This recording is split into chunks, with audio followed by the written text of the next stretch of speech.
And so, జనరల్‌గా మీరన్నట్లుగా సీరియల్స్‌కి bonds లేవు కాబట్టి సీరియల్ ఆర్టిస్ట్‌లు మంచి సీరియల్ రన్నింగ్‌లో ఉండగా ఆఫ్‌కోర్స్ నాకు గూడా వాళ్ళలో మీరన్న వాళ్ళలో కొంతమంది పేర్లు తెలుసు. సో, ఆటోమేటిక్‌గా వాళ్ళు వెళ్ళడం వల్ల మంచి హిట్ సీరియల్స్ ఆగిపోయిన సందర్భాలున్నాయి. అవును.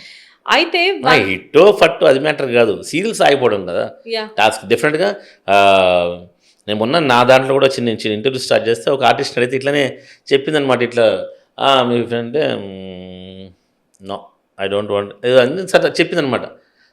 కొంతమంది ఎళ్ళడం వల్ల ఇలా సీరియల్స్ ఆగిపోతాయి డెఫినెట్‌గా.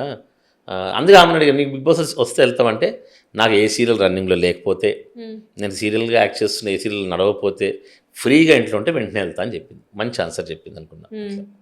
అండ్ మీరన్నట్లుగా ఇప్పుడు జనరల్‌గా సీరియల్ ఆర్టిస్ట్‌లు వెళ్తున్నారు. వెళ్తే 'బిగ్ బాస్'కి వెళ్తే క్లిక్ అయ్యి బాగా ఫేమొస్తుంది అని చెప్పి ఆలోచించేవాళ్ళు ఎంతోమంది.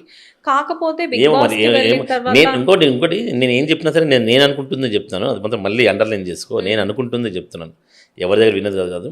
బిగ్ బాస్‌కి వెళ్ళాలంటే నేను ఓన్లీ మనీ అండ్ ఫేమ్ కోసం వెళ్తాననుకుంటా అబ్బా నేనంతే. హ్మ్.